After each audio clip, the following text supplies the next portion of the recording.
अरे, वो दिन मैं कभी नहीं भूल सकती। मैं उदास सी घर की चौखट पर बैठी थी। तभी मेरे पति राघव हाथ में थैला लिए आए और बोले, भाग्यवान, ऐसे बाहर क्यों बैठी हो? चेहरा इतना उतरा हुआ क्यों है? सब खैरियत तो है ना? मैंने एक ठंडी सांस ली और कहा, कुछ नहीं जी, बस आपकी राह देख रही थी। घर में अन्न का एक दाना नहीं है, रसोई खाली पड़ी है, बस इसी फिक्र में डूबी हुई थी। राघव मुस्कुराए और बोले, तो इसमें इतना परेशान होने की क्या बात है? ये देखो, मैं पूरा राशन लेकर आया हूँ। अब जल्दी से चूल्हा जलाओ और बढ़िया सा खाना बनाओ, मुझे जोरों की भूख लगी है। मुझे थोड़ा अचंभा हुआ। मैंने पूछा, लेकिन आपके पास अचानक इतने पैसे कहाँ से आए? कहीं आप ये सब उधार तो नहीं उठा लाए? उन्होंने हंसते हुए सिर हिलाया।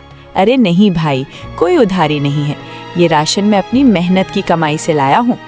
तो फिर बात क्या है, मुझे भी तो बताइए, मैंने उत्सुकता से पूछा।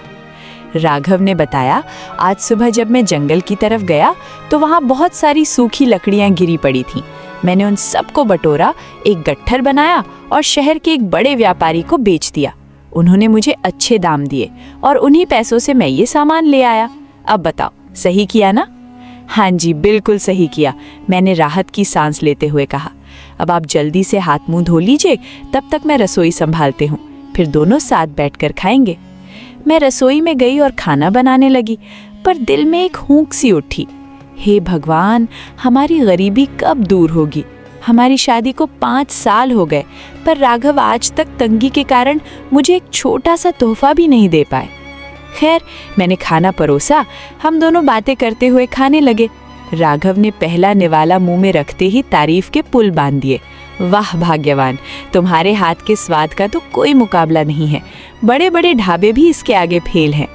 मैंने शर्माते हुए कहा, जी ये तो आपका बड़प्पन है, वरना मेरे मायके में भैया तो हमेशा कहते थे कि शीला के हाथ का खाना आज कुछ खास नहीं बना। राघव हंसकर बोले, अरे अब बंदर क्या जाने अदरक का स्वाद। मैंने बनावटी गुस्सा दिखाते हुए कहा, ए जी, आप मेरे भैया के बारे में ऐसा नहीं बोल सकते। अच्छा बाबा, माफी चाहता हूँ, मैं तो बस टांग खींच रहा था, उन्होंने मुझे मनाते हुए कहा और हम दोनों खिलखिलाकर हंस पड़े। खाते खाते मैंने पूछा, आज तो पेट भर गया जी, पर कल का क्या? आगे कैसे चलेगा? उन्होंने तसल्ली दी, फिक्र मत करो, कल सुबह मैं फिर जंगल जाऊंगा, सूखी लकड़ियां लाऊंगा और व्यापारी जी को बेच दूंगा। मैंने थोड़ा उदास होकर कहा, अगर आप बचपन में थोड़ा पढ़ लिख लेते तो आज इस तरह कड़ी धूप में लकड़ियां ना काटनी पड़ती। राघव ने बेहद संजीदगी से मेरा हाथ थामा और कहा, मैं नहीं पढ़ पाया तो क्या हुआ भाग्यवान, जब हमारे घर कोई संतान आएगी तो हम उसे खूब पढ़ाएंगे, उसे एक बड़ा और काबिल इंसान बनाएंगे। अब ये तो ऊपर वाला ही जाने कि हमारी किस्मत के पन्नों में क्या लिखा है, मैंने कहा। फिर राघव बोले, चलो अब सो जाते हैं, सुबह जल्दी आंख खुलनी चाहिए। अगली सुबह चिड़ियों की चहचहाहट के साथ ही मैंने राघव को जगाया। जी उठिए, भोर हो गई है, मुर्गी ने भी बांग दे दी है, आपको जंगल भी तो जाना है। राघव आंखें मलते हुए उठे। हाँ भाग्यवान, उठता हूँ, आज तो ऐसी मीठी नींद आई कि मन कर रहा था थोड़ी देर और सो जाऊं। फिर जैसे ही उन्होंने खिड़की से बाहर झांका, उनके चेहरे का रंग उड़ गया। अरे, बाहर मौसम को क्या हो गया? चारों तरफ घने काले बादल उमड़ रहे हैं। मैंने भी बाहर देखा। हाँ जी, मुझे तो डर लग रहा है कि कहीं मूसलाधार बारिश न शुरू हो जाए। राघव परेशान हो गए। अगर पानी बरस गया तो जंगल की सारी लकड़ियां भीग जाएंगी और गीली लकड़ियों को तो कोई कौड़ी के भाव भी नहीं खरीदेगा। अब इसमें हम क्या कर सकते हैं, सब उसी मालिक की मर्जी है, लेकिन आपको जाना तो होगा ही, मैंने कहा। राघव अपनी कुल्हाड़ी उठाकर भारी मन से निकल गए। जंगल पहुंचकर उन्होंने एक सूखे पेड़ को चुनकर जैसे ही कुल्हाड़ी चलाई, अचानक आसमान फट पड़ा और तेज बारिश होने लगी। राघव को खाली हाथ और भीगते हुए वापस लौटना पड़ा। जब वो घर आए तो मैंने फौरन कहा, आप तो पूरे तरबतर हो गए हैं, जल्दी से कपड़े बदलिए वरना ठंड बैठ जाएगी। कुछ देर बाद जब बारिश थमी तो राघव हताश होकर बैठ गए। इस मौसम ने सब चौपट कर दिया। अब लकड़ियां सूखने में कई दिन लगेंगे, हमारे घर का खर्च कैसे चलेगा? मैंने ढांढस बंधाया। आप हिम्मत मत हारिए, अभी कुछ दिनों का राशन बचा है। जब धूप खिलेगी और लकड़ियां सूख जाएंगी तब आप चली जाइएगा। वक्त का पहिया घूमा और भगवान ने हमारी सुन ली। हमारे घर एक बेहद खूबसूरत बेटे ने जन्म लिया। हमारी खुशियों का ठिकाना नहीं था। एक दिन मैंने राघव से कहा, जी अब हम 2 से 3 हो गए हैं। हमें अपने बेटे की परवरिश बहुत अच्छे से करनी होगी ताकि वो हमारी तरह तंगी के जाल में ना फंसे। राघव ने सहमति जताई। बिल्कुल सही कहा, हम उसे सबसे अच्छी शिक्षा दिलाएंगे, लेकिन पहले इसका नामकरण करना होगा। पास की कुटिया में एक पहुंचे हुए गुरुदेव रहते हैं, हम बच्चे को उनके पास ले चलेंगे। हम दोनों बच्चे को लेकर गुरुदेव के आश्रम पहुंचे। राघव ने उन्हें प्रणाम किया। गुरुदेव ने बच्चे के मुख की आभा देखकर कहा, ये बालक बहुत ही बुद्धिमान और तेजस्वी होगा। इसका तेज सूर्य की तरह चमकेगा, इसलिए इसका नाम सूर्यकांत रखना सबसे उत्तम होगा। हम दोनों खुशी खुशी सूर्यकांत नाम लेकर घर आ गए। अगले दिन राघव फिर से काम पर निकले।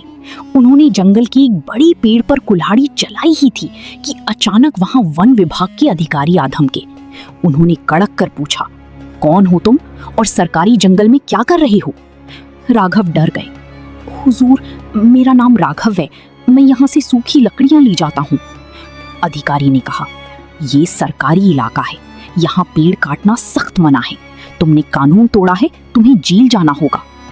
जेल का नाम सुनते ही राघव के हाथ पांव फूल गए। उन्होंने हाथ जोड़कर माफी मांगी। मालिक, मुझ गरीब पर दया कीजिए, मेरे घर में छोटा बच्चा है, आइंदा कभी इस तरफ कदम नहीं रखूंगा। अधिकारी ने चेतावनी देकर छोड़ दिया। इस बार छोड़ रहे हैं, दोबारा दिखे तो सीधे हवालात जाओगे। राघव जब घर लौटे तो उनका चेहरा बिल्कुल पीला था। मैंने घबराकर पूछा, क्या हुआ जी, आप ऐसे खाली हाथ और सहमे हुए क्यों हैं? जब उन्होंने मुझे जंगल का पूरा वाकया सुनाया तो मेरे होश उड़ गए। मैंने रोते हुए कहा, हे भगवान, अब क्या होगा, हमारा गुजारा कैसे चलेगा? राघव ने मुझे संभालते हुए कहा, घबराओ मत भाग्यवान, ईश्वर कोई ना कोई रास्ता जरूर दिखाएगा। मैं कोई दूसरा काम ढूंढ लूंगा। दिन महीनों में और महीने सालों में बदल गए। हमारा सूर्यकांत अब 10 साल का हो चुका था। हमें उसकी पढ़ाई की चिंता सताने लगी थी। मैंने राघव से कहा, जी बेटा बड़ा हो गया है, उसे शिक्षा के लिए भेजना होगा। राघव ने लाचारी से कहा, मैं भी यही सोच रहा हूँ, पर हमारे पास गुरुकुल की फीस के पैसे कहाँ हैं? तो क्या हमारा बेटा अनपढ़ ही रहेगा? मैंने पूछा। राघव ने कुछ सोचकर कहा, नहीं, मैं गांव के साहूकार धनीराम से कुछ पैसे उधार मांग लाता हूँ। चाहे जो हो जाए, मैं सूर्यकांत को बड़े गुरुकुल में भेजूंगा। मैंने टोका, पर वो धनीराम तो बहुत लालची और चालाक है, वो बिना कुछ गिरवी रखे फूटी कौड़ी नहीं देगा। वो सब तुम मुझ पर छोड़ दो, कहकर राघव धनीराम के पास चले गए। धनीराम के घर पहुंचकर राघव ने आवाज दी। धनीराम बाहर आया। अरे राघव, क्यों सुबह सुबह शोर मचा रहे हो, क्या काम है? राघव ने कहा, साहूकार जी, मुझे बेटे की पढ़ाई के लिए 20,000 रुपए की सख्त जरूरत है, क्या आप मेरी मदद करेंगे? धनीराम हंसा। बड़े आए बेटी को पढ़ाने वाले, खुद दाने दाने को मुहताज हो और लड़के को राजा बाबू बनाओगे। खैर, मैं पैसे तो दे दूंगा, लेकिन मेरी एक शर्त है। तुम्हारे पास गिरवी रखने को तो कुछ है नहीं, इसलिए मैं तुम्हें 15 साल की मोहलत देता हूँ। अगर 15 साल में पैसे वापस नहीं किए तो तुम्हारा ये घर मेरा हो जाएगा। राघव के पास कोई चारा नहीं था। उन्होंने हामी भर दी और पैसे लेकर घर आ गए। जब उन्होंने मुझे ये बात बताई तो मेरे पैरों तले जमीन खिसक गई। पर राघव ने कहा, बेटी के भविष्य के लिए मैं अपना घर भी दांव पर लगा सकता हूँ। अगले दिन राघव सूर्यकांत को लेकर चुपचाप गुरुकुल चले गए। रास्ते में सूर्यकांत पूछता रहा, पिताजी हम कहाँ जा रहे हैं? पर राघव चुप रहे। गुरुकुल पहुंचकर राघव ने उसे गुरुदेव को सौंप दिया। गुरुदेव ने कहा, शिक्षा पूरी होने में 15 वर्ष लगेंगे, तब तक बालक यहीं रहेगा। सूर्यकांत रोने लगा, पिताजी मुझे छोड़कर मत जाइए। राघव की आंखों में भी आंसू थे, पर वो पत्थर दिल रखकर वापस घर आ गए। उस रात मैं बहुत रोई। राघव भी उदास थे, पर हमें बेटे के उज्जवल भविष्य की उम्मीद थी। वक्त पंख लगाकर उड़ गया। पूरे 15 साल बीत चुके थे। सूर्यकांत अब 25 साल का एक नौजवान और परम विद्वान बन चुका था। गुरुदेव ने उसकी शिक्षा पूरी होने पर उसे घर जाने की आज्ञा दी। एक सुबह अचानक हमारे दरवाजे पर दस्तक हुई। अरे माँ, पिताजी, बाहर आइए, देखिए कौन आया है। मैं और राघव दौड़कर बाहर आए। सामने हमारा सूर्यकांत खड़ा था। मेरी आंखों से आंसुओं की धारा बह निकली। मैंने उसे गले से लगा लिया। बेटा, तू आ गया, मैंने हर पल तेरा इंतजार किया है। सूर्यकांत ने मेरे आंसू पोंछे। माँ, अब मैं आ गया हूँ ना, अब रोना बंद करो। 2 दिन सुख से बीते ही थे कि अचानक राघव और मैं घर में गंभीर होकर बैठे थे। सूर्यकांत ने हमें देखा तो पूछा, माँ, पिताजी, आप दोनों इतने चिंतित क्यों हैं? क्या बात है? राघव ने भारी आवाज में कहा, बेटा, तुम्हारी पढ़ाई के लिए मैंने साहूकार धनीराम से 20,000 रुपए उधार लिए थे और अपना घर गिरवी रखा था। आज पूरे 15 साल पूरे हो गए हैं। वो किसी भी समय अपने पैसे लेने आता होगा। अगर हम पैसे नहीं दे पाए तो वो हमें घर से बेदखल कर देगा। सूर्यकांत ने मुस्कुराकर राघव के कंधे पर हाथ रखा। आप फिक्र मत कीजिए पिताजी, ये सब मुझ पर छोड़ दीजिए। शाम होते ही धनीराम हमारे दरवाजे पर आकर चिल्लाने लगा, ओए राघव, बाहर निकल, 15 साल पूरे हो गए, मेरे पैसे निकाल, नहीं तो घर खाली कर। सूर्यकांत बाहर गया और बड़े शांत स्वर में बोला, साहूकार जी, पिताजी किसी काम से बाहर गए हैं, कल सुबह लौटेंगे, बताइए क्या बात है।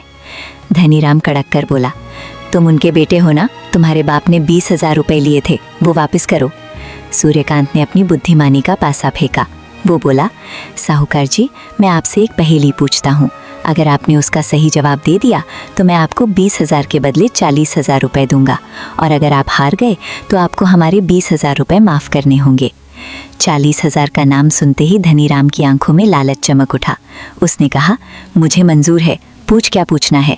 सूर्यकांत ने कहा, लेकिन मुझे आपकी बात पर भरोसा नहीं है, आपको कसम खानी होगी। धनीराम ने पास ही बैठे एक कौवे की तरफ इशारा करके कहा, मैं इस कौवे की सौगंध खाकर कहता हूँ कि अगर जवाब ना दे पाया तो 1 पैसा नहीं मांगूंगा। सूर्यकांत ने पहेली पूछी, हरी मछली के हरे अंडे, नहीं बताओगे तो पड़ेंगे डंडे, बताओ क्या। धनीराम सोच में पड़ गया। उसने बहुत दिमाग दौड़ाया पर उसे समझ नहीं आया। आखिरकार झल्ला कर बोला, मुझे नहीं पता, अब तुम ही इसका उत्तर दो। सूर्यकांत ने मुस्कुराकर कहा, साहूकार जी, इसका सही जवाब है मटर। मटर का छिलका हरी मछली जैसा होता है और उसके अंदर के दाने गोल अंडों की तरह। धनीराम बुरी तरह चिढ़ गया। मैं ये सब फालतू बातें नहीं मानता, मुझे मेरे पैसे चाहिए, नहीं तो मैं राजा साहब के पास जाऊंगा। सूर्यकांत ने कहा, ठीक है, फिर कल सुबह राजा के दरबार में ही फैसला होगा। अगले दिन राजा के दरबार में धनीराम ने शिकायत दर्ज कराई। महाराज, इस राघव ने मुझसे कर्ज लिया था, पर अब इसका बेटा पैसे देने से मुकर रहा है। राजा ने सूर्यकांत को देखा।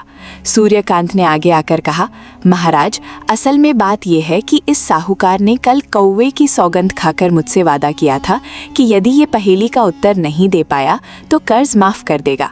अब ये अपने वादे से मुकर रहा है। धनीराम ने फौरन झूठ बोला, महाराज, ये लड़का सरासर झूठ बोल रहा है, मैंने ऐसी कोई सौगंध नहीं खाई। सूर्यकांत ने तुरंत चाल चली, महाराज, मैं सच कह रहा हूँ, जब इसने कसम खाई थी तब वो कौवा इसके कंधे पर बैठा हुआ था। धनीराम आपा खो बैठा और चिल्लाया, झूठ, वो कौवा मेरे कंधे पर नहीं बल्कि तुम्हारे घर की छत पर बैठा था। पूरा दरबार सन्न रह गया। सूर्यकांत ने मुस्कुराते हुए राजा से कहा, महाराज, अब तो इसने खुद ही साबित कर दिया कि इसने सौगंध खाई थी, तभी तो इसे याद है कि कौवा कहाँ बैठा था। राजा धनीराम के इस झूठ और चालाकी पर बेहद क्रोधित हुए। उन्होंने आदेश दिया, सैनिकों, इस लालची और झूठे साहूकार को बंदी बनाओ और कारावास में डाल दो। राजा ने सूर्यकांत की असीम बुद्धिमानी की सराहना की और उसे पुरस्कार स्वरूप सोने की मुद्राएं भेंट की। धनीराम को अपने लालच की सजा मिली और हमारे बेटे की चतुराई की वजह से हमारा घर भी बच गया और हमारी गरीबी भी हमेशा के लिए दूर हो गई। राजा साहब सूर्यकांत की चतुराई से इस कदर प्रभावित हुए कि 2 दिन बाद ही हमारे घर शाही रथ आ पहुंचा। संदेश साफ था, महाराज ने सूर्यकांत को राज दरबार में विशेष सलाहकार का पद संभालने का न्योता दिया था। राघव जी की तो खुशी के मारे आंखें भर आईं। जो कल तक सूखी लकड़ियां काटते थे, आज उनका बेटा शाही रथ पर सवार होकर राजमहल जा रहा था। जाते वक्त मैंने बेटे के माथे पर काला टीका लगाया और कहा, बेटा, अपनी बुद्धिमानी से हमेशा मजलूमों की मदद करना। दरबार पहुंचते ही राजा साहब ने सूर्यकांत का स्वागत किया। लेकिन वहाँ एक शख्स ऐसा था जिसकी आंखों में सूर्यकांत के लिए साफ ईर्ष्या चमक रही थी। वो थे राज्य के मुख्यमंत्री भानु प्रताप। भानु प्रताप को लगा कि ये मामूली लक्कड़हारे का बेटा कहीं उनकी गद्दी ना छीन ले। भानु प्रताप ने सूर्यकांत को नीचा दिखाने के लिए एक चाल चली। उन्होंने महाराज से कहा, महाराज, सूर्यकांत ने एक सीधे साधे साहूकार को तो हरा दिया, पर क्या ये वाकई राजदरबार के योग्य है? इसकी असली परीक्षा तो तब होगी जब ये मेरे 3 सवालों के जवाब दे पाएगा। राजा साहब को भी कौतुक सूझा। उन्होंने अनुमति दे दी। भानु प्रताप ने मुस्कुराते हुए सूर्यकांत के सामने 3 बेहद पेचीदा सवाल रखे। पहला सवाल, इस पूरी धरती का केंद्र बिंदु ठीक किस जगह पर है? दूसरा सवाल, आसमान में कुल कितने तारे हैं? तीसरा सवाल, मेरे दिमाग में इस वक्त क्या चल रहा है? दरबार में सन्नाटा पसर गया। सब सोचने लगे कि इन बेतुके सवालों के जवाब भला कोई कैसे दे सकता है। राघव जी को जब घर पर इस बात का पता चला तो वो डर के मारे कांपने लगे, पर मुझे अपने बेटे पर पूरा भरोसा था। सूर्यकांत जरा भी विचलित नहीं हुआ। उसने मुस्कुराते हुए राजा साहब से कहा, महाराज, मुझे इन सवालों के जवाब देने के लिए कुछ चीजें मंगवाने की अनुमति दी जाए। जैसे ही चीजें आईं, सूर्यकांत ने जवाब देना शुरू किया। पहले सवाल के लिए उसने एक लंबी लोहे की लाठ छड़ी ली और उसे मंत्री भानु प्रताप के ठीक पैरों के पास जमीन में गाड़ दिया। फिर बोला, मंत्री जी, इस धरती का ठीक केंद्र बिंदु यही जगह है जहां ये लाट कड़ी है। अगर आपको जरा भी शक हो तो आप खुद पूरी धरती को फीते से नापकर देख सकते हैं। भानु प्रताप का मुंह खुला का खुला रह गया, क्योंकि पूरी पृथ्वी को नापना नामुमकिन था। दूसरे सवाल के लिए सूर्यकांत ने दरबार में एक बेहद घनी और बड़ी भेड़ मंगवाई। उसने भेड़ की तरफ इशारा करके कहा, महाराज, आसमान में ठीक उतने ही तारे हैं जितने इस भेड़ के शरीर पर बाल हैं। अगर मंत्री जी को मेरी बात पर यकीन ना हो तो वो एक एक करके भेड़ के बाल और आसमान के तारे गिनकर तसल्ली कर सकते हैं। पूरा दरबार इस हाजिर जवाबी पर ठहाके मारकर हंस पड़ा। तीसरे सवाल के लिए सूर्यकांत भानु प्रताप के करीब गया और बेहद संजीदगी से बोला, मंत्री जी, इस वक्त आपके दिमाग में चल रहा है कि महाराज दीर्घायु हों, उनका राज्य हमेशा फलता फूलता रहे और आप उनके सबसे वफादार सेवक बने रहें। अब आप ही महाराज को बताइए, क्या मैं गलत कह रहा हूँ?